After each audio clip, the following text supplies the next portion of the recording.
All right, guys. Let's get this started. Let me get this fixed up here.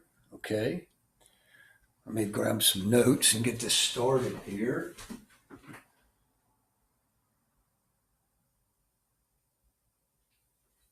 Okay, here we are live with our next logic lecture. So hopefully by this time you've been able to read through the material, and this will be a highlight for you.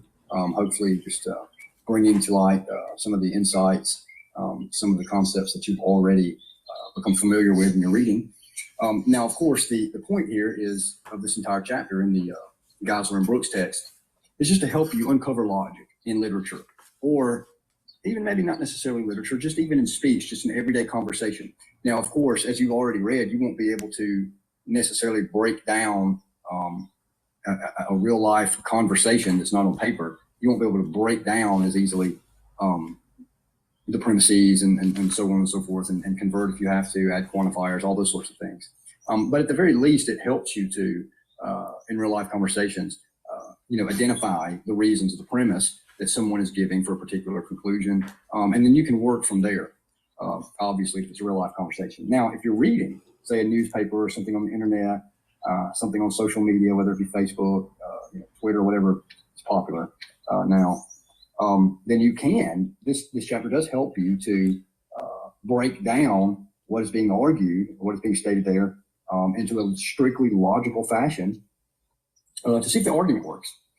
So what you're going to do first and foremost is probably the most obvious. What are they claiming?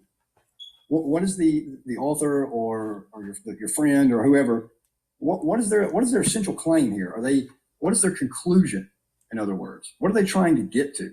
Now, of course, the way you do that, the way you get to that conclusion, or break down the argument first, rather, is that you have to know what they're trying to say, which is, of course, finding the conclusion, just as they mention on page 119, and then go on to say. Now, they give you a couple keys there.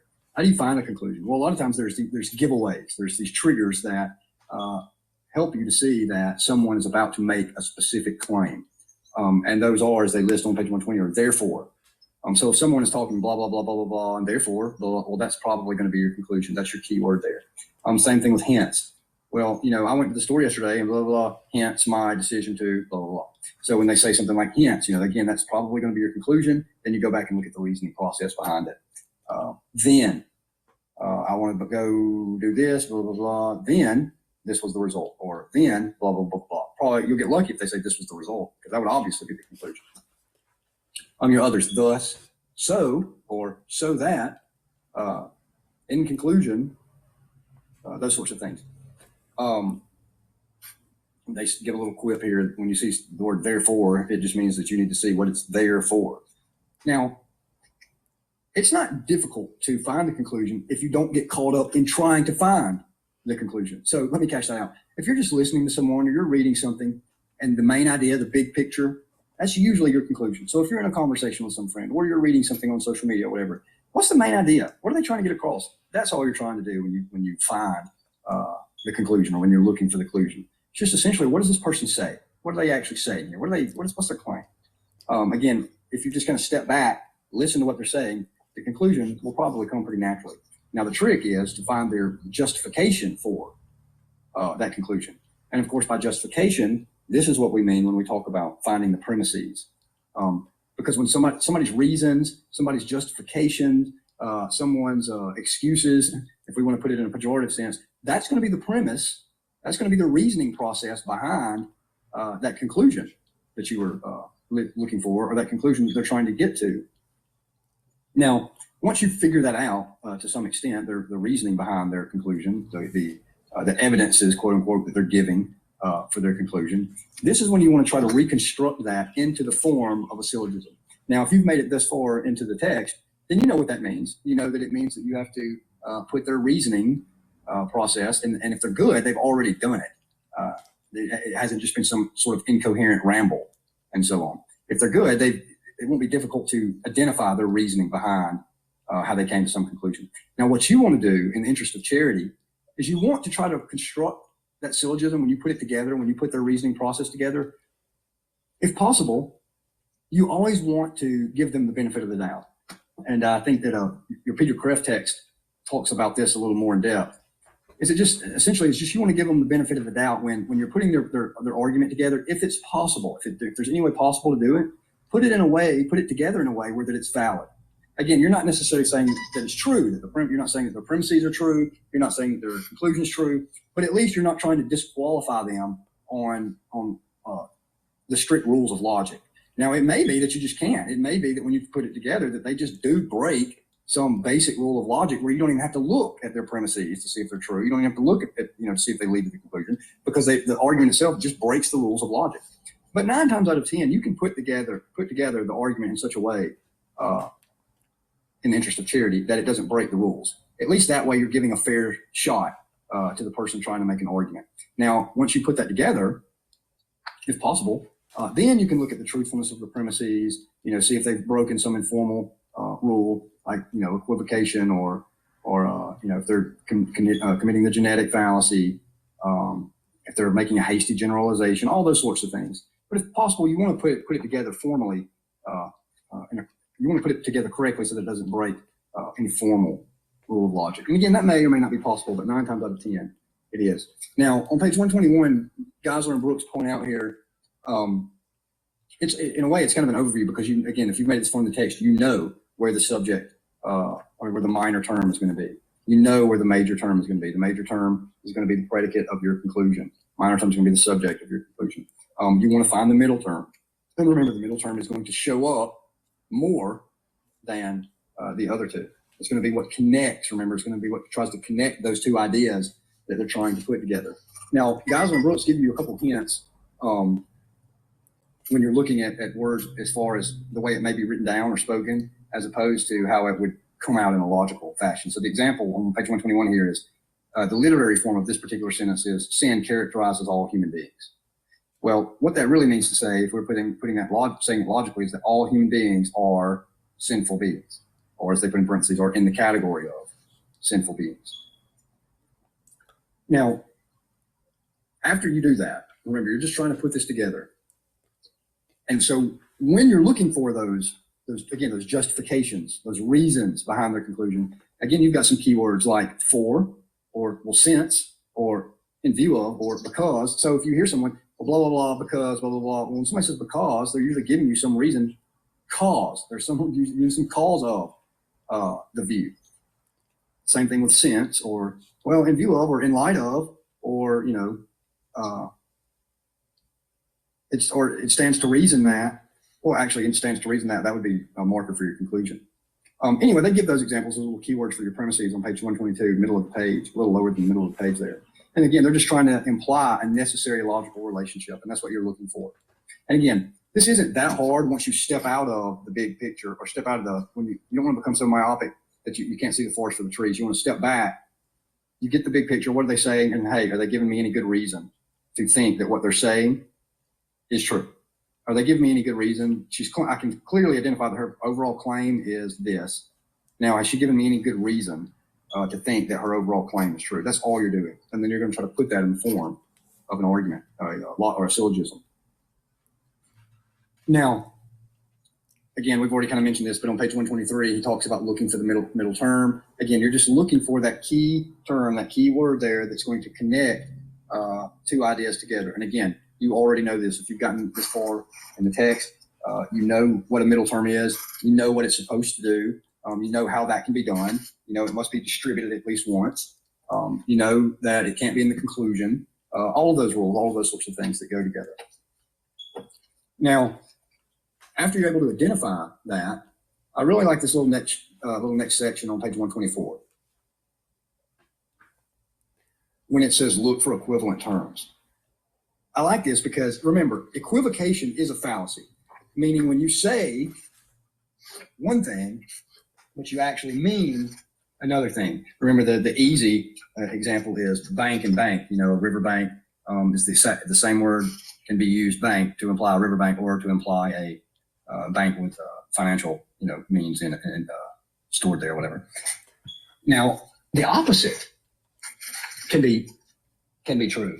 And what I mean by that when I say opposite is that you can use completely different terms or words, but mean the same concept. So it's almost in some odd way the reverse of equivocation, because equivocation, you're using the same word, but you mean different things. Well, equivalent terms is when you're using different words, but you actually mean the same thing. Now, and again, in the interest of charity, if you're trying to figure out someone's argument, whether it be written in written or spoken form, you want to be able to identify these equivalent terms and not charge them with, say, something like, well, you don't even have a middle term here to connect your ideas, or you don't even, your major term is completely different than your your major term in the conclusion. Or let me say it a better way, the major term in your conclusion is not even mentioned up in your argument, in your justifications, and so forth. But it may be, it's just worded differently. And we do this on a regular basis. This is, again, why we ought to act in the interest of charity when we're constructing or deconstructing someone's argument and we're analyzing it. It's because we do this on a regular basis. We mean the same thing, but we may express that differently. So be careful of that. Again, one of the problems that we ran into earlier in the course when we were evaluating statements was simply that the trick of the English language. So when we say something like not only or only or not all, and remember, not all, logically speaking, really means some. If you were to say not all, blah, blah, blah, blah, it means some. And again, we've kind of gone over that already. I think there's even something on the discussion board there about some of the tricks of the English language. We have to make sure that when we translate this into its logical form, that we are making sure that those tricky,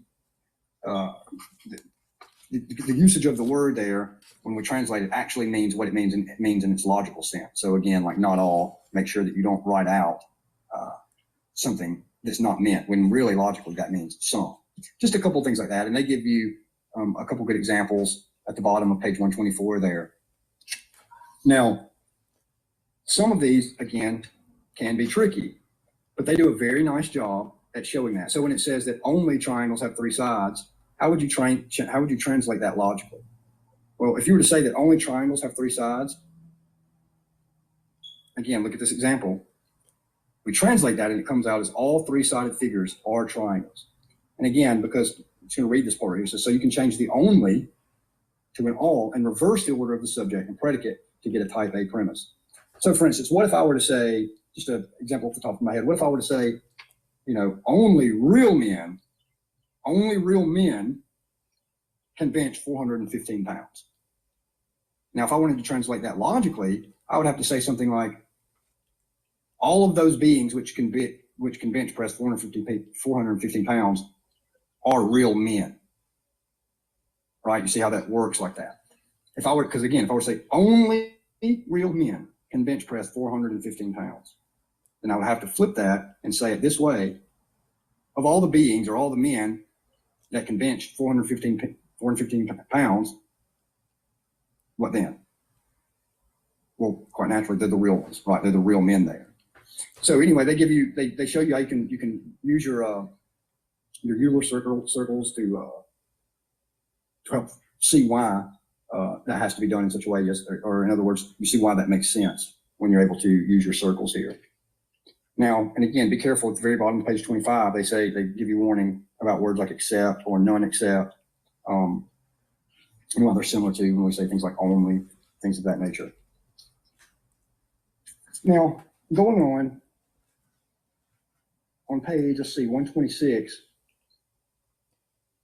we want to look at what he talks about at the bottom of 126, where he says, watch for the conversion of propositions. So, again, this is where we have to be careful because of, again, the English language, poetic license, the way we say things. We have to make sure that when we translate that logically, that we're still saying the same thing. And that's all that, this whole section here, that's all that's trying to accomplish there, is that make sure that when you translate this logically, that you're still saying the same thing, even though it may have been expressed in a different way in speech or in literature form. And then he just gives you some good examples about how we have to be careful in that. So for instance, one of those is, those outside Christian Science do not recognize the prophetic authority of Miss Eddy's teaching. Right, so he says it might be easier to see this as the contrapositive of the proposition. All who recognize Mrs. Eddy's teachings are Christian Science.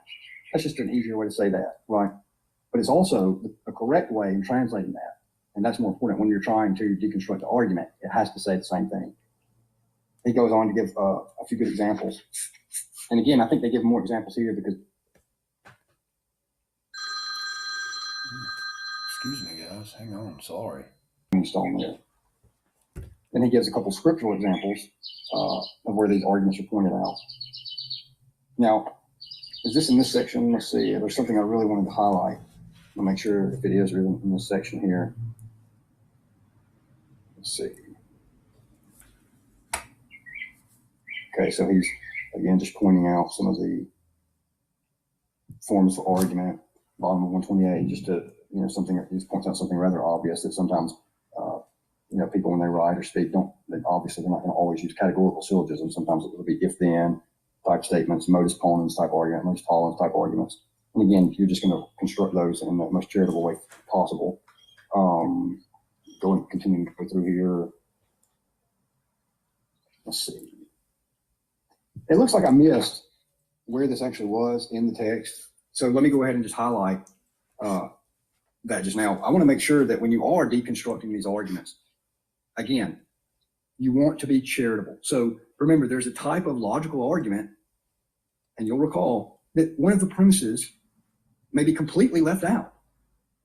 But that doesn't necessarily mean that they aren't arguing effectively, right? It means that they are relying on the logical structure of the human mind, the way the mind works, to fill in that missing premise, to fill in that missing term that is being taken for granted for, that you also at the same time understand what is being said there. Again, I've seen many times this completely violated or jumped over in an effort to shoot down someone's argument, when if you read the text there, or you're listening to the conversation or the debate or whatnot, well, again, if you're there, so to speak, you clearly see that they were using the type of argument that just allows you to fill in the premise, because it's supposed to be, in theory at least, so obvious that it doesn't even need to be stated, the left out premise or the missing premise, or even sometimes the missing conclusion.